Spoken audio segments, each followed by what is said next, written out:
नमस्कार। Critical thinking का सिलसिला जारी रखते हुए आज का विषय है आउटकम बायस। आउटकम बायस माने एक बार कोई चीज का नतीजा हो जाता है, कुछ इंसिडेंस हो जाता है, सक्सेस हो जाता है, हम कोई चीज में कामयाब हो जाते हैं, तो वो एक प्रकार का हमारा नतीजा है, आउटकम है। और कहते हैं कि जब जीत होती है सभी उसके दोस्त हो जाते हैं। और अगर आप हार जाते हैं तो कोई आपका साथ कम ही लोग देते हैं।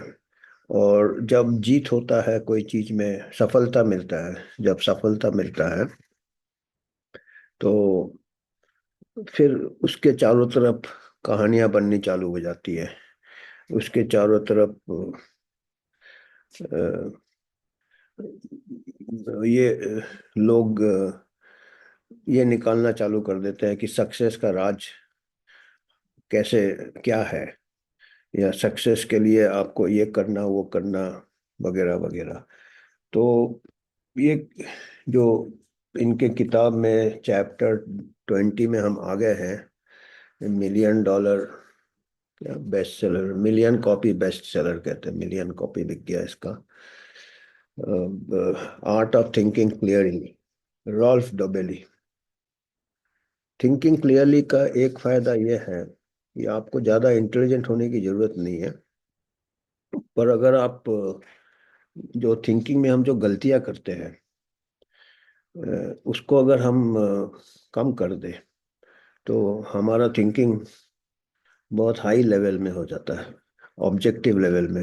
ये एक प्रकार से है कि आप कोई गेम खेल रहे हो, आपका ओपोनेंट गलतियां कर रहा है और आप जीत रहे हो। आपका ओपोनेंट ओपोनेंट जो है, आपके साथ जो दूसरा खेल रहा है, टेनिस खेल रहा है, तो वो डबल फॉल्ट कर रहा है, बॉल को बाहर फेंक रहा है, तो वो गलतियां कर रहा है। आपको कुछ नहीं करना पड़ रहा है, आप अपना सीधा गेंद वापिस कर रहे हो। आप गलतियां नहीं कर रहे हो। वो अगर वो भी गलतियां करना बंद कर जाए तो वो भी, आप भी जीतना बंद कर दोगे। तो आपको आईक्यू की जरूरत नहीं है। अगर आप नॉर्मल, आपको एवरेज आईक्यू है, पर अगर आप ये जो बाधाएं हैं, जो बायसेस है जिसको कहते हैं, और जो गलतियां करते हैं आप थिंकिंग में, उसमें हमारा बहुत ये क्लैरिटी ये हो जाता है। और हम थिंकिंग में, तो ये आज का जो है आउटकम बायस ये कहते हैं इन्होंने, ये भी सबसे एक बड़ा गलती हम करते हैं। आफ्टर द इवेंट कोई चीज को हम एनालिसिस जब करते हैं, जब कोई इवेंट हो जाता है, चाहे वो सफलता हो चाहे वो हार हो, दोनों में हम बायस आ जाता है, दोनों में हम थिंकिंग हमारा डिस्टॉर्ट हो जाता है। एक प्रकार से थिंकिंग में ये आ जाता है, धुंधलापन आ जाता है। या तो इसका उन्होंने टाइटल दिया, नेवर जज a decision by it's outcome. Decision, आपने कोई निर्णय लिया है और उसका आउटकम अगर गलत हो गया है, तो ये नहीं है कि आपका निर्णय गलत हो। या दूसरा, अगर आपका सफलता मिल गया है कोई चीज में और किसी निर्णय लेने के बाद, तो ये जरूरी नहीं है कि वो निर्णय आपका ठीक था। हो सकता है कि इत्तेफाक से आपको सफलता मिल गया है। उनका कहना है कि रैंडम इवेंट्स होते हैं। रैंडम मतलब एक लॉटरी का टिकट जैसा है आपका सफलता, तो उसको ज्यादा भाव देने की जरूरत नहीं है। तो इन्होंने बहुत अच्छा एक उदाहरण से चालू किया है।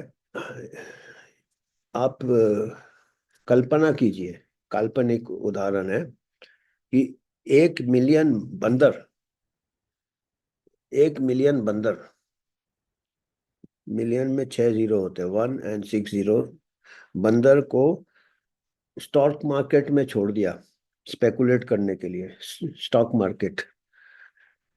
और वो अपने मर्जी से उनको दिया गया कि आप बंदरों को दिया गया, मतलब इंसानों को नहीं, ज्यादा फर्क नहीं है इनका ये। By and sell talks like crazy, अपने आप वो खरीदे और बेचे, खरीदे बेचे, बंदर का दिमाग से। तो क्या होगा, एक हफ्ते बाद आधे बंदर जो है को सफलता मिलेगा, प्रॉफिट होगा, आधे को लॉस होगा। तो आप जिनको लॉस हो गया वो बंदरों को निकाल दे एक हफ्ते बाद, और जो लोग को प्रॉफिट हुआ एक हफ्ते बाद उनको फिर खेलने दे स्टॉक मार्केट। तो फिर एक हफ्ते बाद उनमें से फिर आधे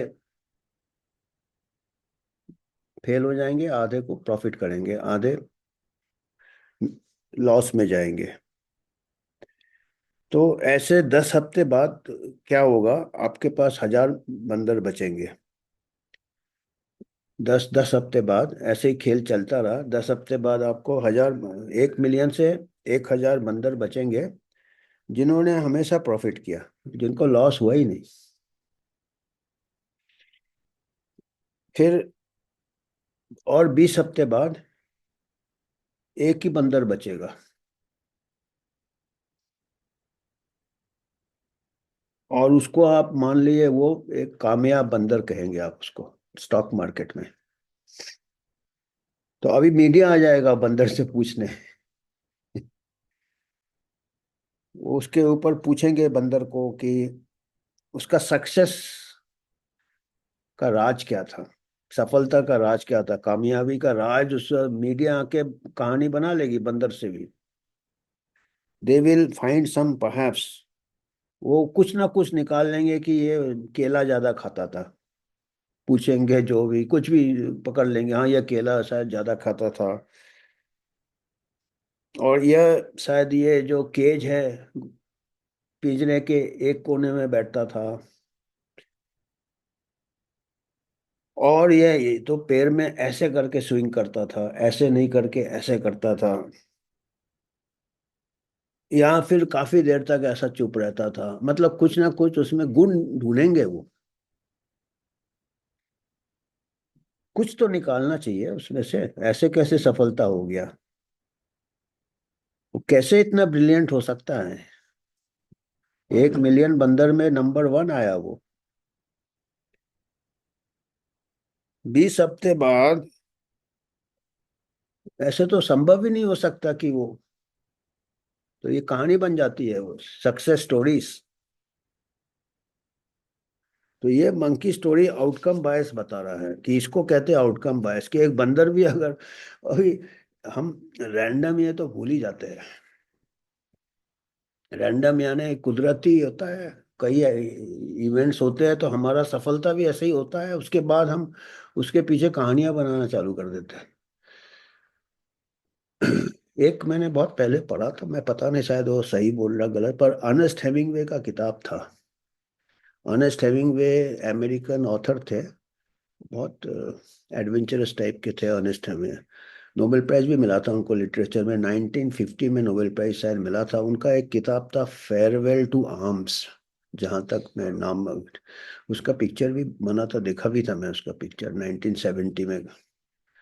पता उस टाइम मैंने पढ़ा था उनका किताब, अभी तक याद है वो वाला इंसिडेंट शायद, अगर मैं गलती नहीं कर रहा हूँ तो। उसमें वॉर के खिलाफ काफी लिखते थे कि वॉर में कोई जीतता नहीं है वगैरह वगैरह। He was very much against war, जैसे हम पैंडेमिक के अगेंस्ट है, क्योंकि वो आजकल का वॉर पैंडेमिक हो गया है। क्योंकि पैंडेमिक में भी सब आ जाते हैं एक्सपर्ट, जब अपने आप रुक जाता है ना जब पैंडेमिक। तो अ, तो उसमें था कि एक कोई जो हीरो था, शायद हीरो, वो वॉर में रहता है, सेकेंड वर्ल्ड वॉर में, या और अर्नेस्ट हेमिंग्वे ने भी वॉर में एम्बुलेंस ड्राइवर थे शायद, फर्स्ट वर्ल्ड वॉर में शायद उन्होंने भी एम्बुलेंस ड्राइवर का काम किया था, तो उनको नज़दीकी से उन्होंने वॉर देखा था। तो वो ये तो उपन्यास था, फेयरवेल टू आर्म्स। तो उसमें शायद हीरो को अस्पताल में भर्ती हो जाता, वो वॉर मैदान में, लड़ाई के मैदान में उसको बम्बार्डमेंट होता है, एनिमी बम्बार्डमेंट, और वो बुरी तरह घायल हो जाता है, उसके नज़दीक बम गिरता है, उसका काफ़ी सीरियसली इंजर्ड हो जाता है, और वो अस्पताल में भर्ती रहता है। काफी कैजुअलिटी में वो भी बच जाता है, बाकी सब उसके साथ वाले सब शायद नहीं बचते हैं, वो बच जाता है और अस्पताल में रहता है।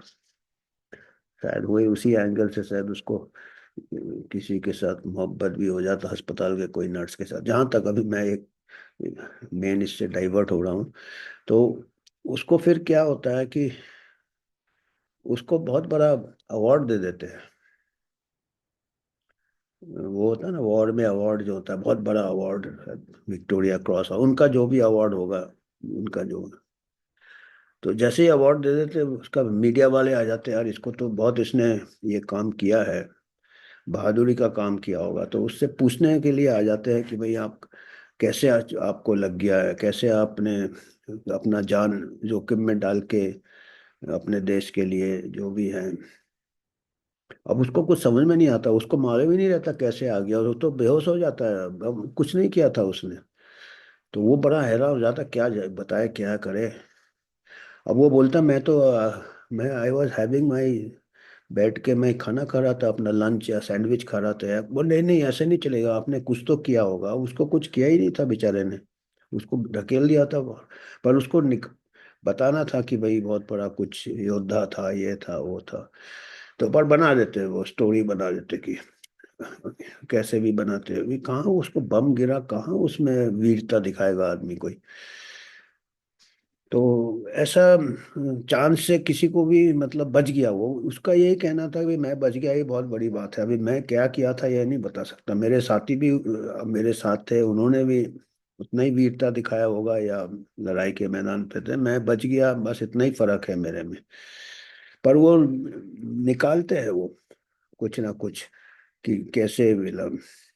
तो ये एक है कि आउटकम है, जो बेचारे मर गए उनको। तो अगर आपने ठीक से ये नहीं किया है, आपका थिंकिंग क्लैरिटी नहीं है, तो आप सक्सेस स्टोरी अब इसमें कहाँ से मत, ये अगर आप ऐसे इंटरव्यू ले, इसका मतलब ये होता है कि इसके पास कोई एक गुरु मंत्र है कि ये करने से अगला भी सक्सेस होगा। तो ऐसे ये कह रहे हैं, इतना आसान नहीं है कोई गुरु मंत्र। कई बार होते हैं, कई बार नहीं भी होते हैं। और सिमिलरली अगर आप कोई चीज में नाकामयाब होते हो, कि जरूरी नहीं है कि आपने गलत निर्णय लिया, आपने गलत ट्रेनिंग किया, इवेंट होता है वो। तो ये एक पर्ल हार्बर का भी तो। और दूसरा एक एग्जांपल इन्होंने इन्होंने दे दिया सेकेंड वॉर से, कि पर्ल हार्बर में बुरी तरह अटैक हो गए थे अमेरिकन सोल्जर्स, पर्ल जापानीज ने अटैक किया था। वो कहते हैं कि आज की तारीख में जो कई लोग एनालिसिस करते हैं, वो अपना अपना राय देते हैं कि इतने बुरे तरह उन लोग का लॉस हो गया था, तो आपको क्या पहले से खाली कर देना था। और तो ये कहते हैं ये अभी बाद में ये असफलता हो गया, काफी सोल्जर्स मारे गए, दूसरे एक इंसिडेंट थी। तो ये अभी बोलते हैं अभी हम उसको आउटकम बायस, आउटकम है कि काफी लोग हमारे मारे गए थे सोल्जर्स, तो अभी हम एनालिसिस करके हम, जरूरी नहीं है हम करेक्ट। तो अभी कोई बोलेगा कि नहीं उन्होंने ठीक से ये इवैक्यूएट कर देना था पर्ल हार्बर, या ये जो भी है। तो अभी अगर हम एनालिसिस करें तो लगेगा कि ये तो हमको मालूम हो जाना था कि वहाँ अटैक करेंगे। पर उस टाइम जो इन्फॉर्मेशन होगा वो इतना क्लियर नहीं होगा। और कई बार ऐसे भी होता था, अभी भी जैसे कई बार ये आपके कई बार मीटिंग होते हैं आपके, जब कोई मरीज का एडवर्स इवेंट्स हो जाता है, तो कई बार हमारे ये होते हैं, उसका एक रिपोर्ट होता है, उसका एक इंक्वायरी कमेटी बैठता है, या इवन सीखने के लिए कमेटी बैठता है। तो वो सोचना बहुत इजी है कि ऐसे करने से मरीज बच जाता है, ऐसे करने से। और कई बार सब कुछ सही करने से भी कई बार अनसर्टेन साइंस है, अनसर्टेन इवेंट्स है, हर कई चीज़ें अनसर्टेन है, आपके वॉर अनसर्टेन है, मेडिकल फील्ड अनसर्टेन है। तो इवेंट के बाद थोड़ा आउटकम बायस आ जाता है, हमारा थिंकिंग क्लियर नहीं रहता है, वो एक पहले से ही हमारा एक तरफ से ये चला जाता है। और कई बार ऐसा भी होता है कि दूसरे बायसेस भी आ जाते हैं कि शायद हमने गलती किया भी होगा पर हम उससे भी अलग हो जाते हैं। तो ऐसे ये वो हमने कंफर्मेशन बायस, ये बायस पहले हमने किया, इसके बारे में बात किया है। पर ये दूसरे टाइप का बायस है कि हम एक बार आउटकम देख लेते हैं, सफलता या असफलता। तो सफलता के लिए हम पॉजिटिव चीजें देखने लगते हैं, असफलता के लिए हम नेगेटिव चीजें देखने लगते हैं बिफोर द इवेंट।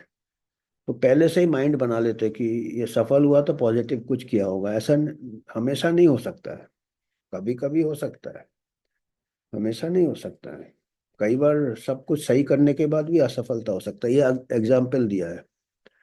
इसके बाद दूसरा एग्जाम्पल दिया असफलता के बारे में, बोले कि 3 हार्ट सर्जन को आप उनका देख रहे हैं कि 3 हार्ट सर्जन कैसे परफॉर्म करते हैं। तो उनको 5 ऑपरेशन, 5 बार कोई ऑपरेशन करने बोलते हैं, मुश्किल ऑपरेशन।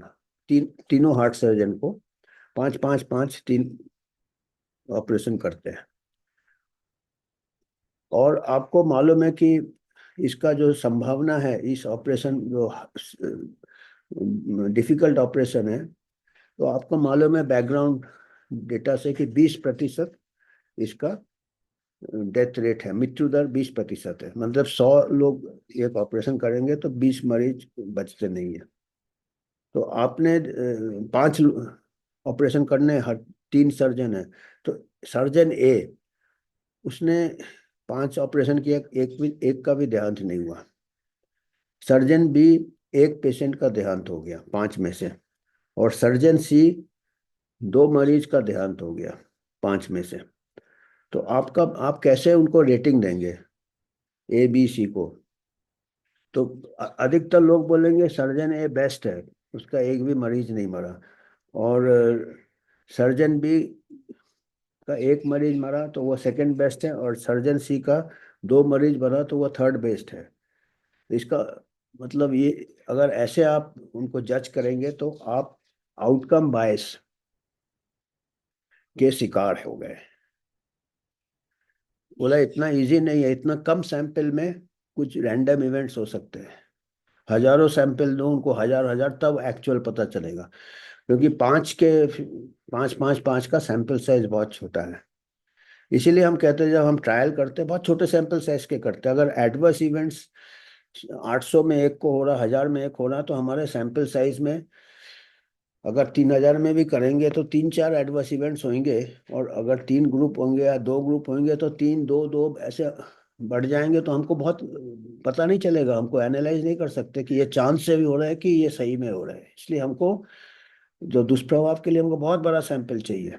ये बहुत छोटे इसमें इन्होंने एग्जाम्पल दिया है। सो ये एक दिया है आउटकम बायस। तो इसका मतलब ये है कि अगर इतना कम सैंपल है तो जीरो जीरो डेथ और 2 डेथ का में दोनों में कोई फर्क नहीं है, क्योंकि दोनों प्रोबेबिलिटी से हो सकता है, चांस से हो सकता है।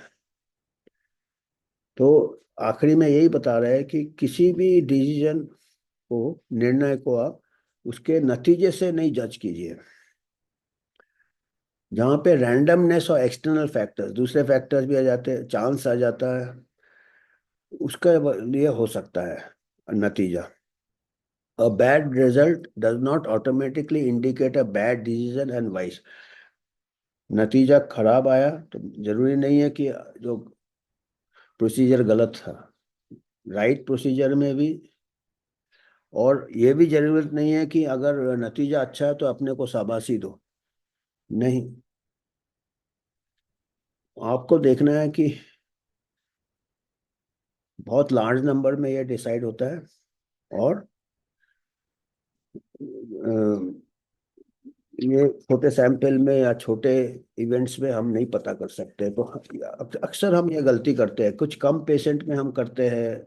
हम अपना ही इंसिडेंस देते हैं कि मैं ठीक हो गया तो सब ठीक हो गया, तो मैंने जो किया था ठीक किया था, या मैं बहुत बड़ा फंदे खाऊं, फन्ने खान कहते क्या कहते हैं, जो मैं अभी इतना कामयाब, हर जगह चांस पे डांस, या चांस पे मंकी डांस हम कह सकते हैं, क्योंकि अभी हमने मंकी के उदाहरण से चालू किया है। तो ऊपर तक बंदर भी चले जाते हैं चांस से। और अभी जो दुनिया का जो हाल है, हेल्थ सेक्टर में या और भी सेक्टर में, हमको तो हेल्थ के मालूम है कि लगता है बंदर ही ऊपर चले गए। मिलियन मिलियन में से जो पॉलिसी वाले जो जिस टाइप से पॉलिसी लेते हैं, गलत पॉलिसी ले रहे, हो सकता है कि ये अगेन मैं भी बायस में जा रहा हूँ, तो ये बंदर का खेल ही चल रहा है।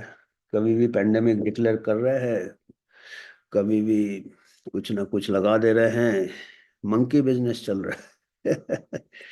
ठीक है, आज यही हमको कहना था, हमने बोला चलो आपसे बात, थोड़ा क्रिटिकल थिंकिंग, थोड़ा ज्यादा सिंपल चीजें को देखना है, उससे गलतियां नहीं करेंगे तो हम, हमारा थिंकिंग बिगर गुड आईक्यू के, अगर आईक्यू वाले के ने ये सब क्लियर नहीं किया, मेल या धुंध जिसको बायस कहते हैं, तो हाई आईक्यू होके भी आप गलत थिंकिंग करेंगे। और अगर आपका ये सब आप साफ कर लो, जैसे है कि कांच साफ कर लो, तो ज्यादा नजर की जरूरत नहीं है, आप काफी कुछ देख सकते हैं, और कम आईक्यू में आप ज्यादा अच्छा थिंकिंग कर सकते हैं। और धन्यवाद।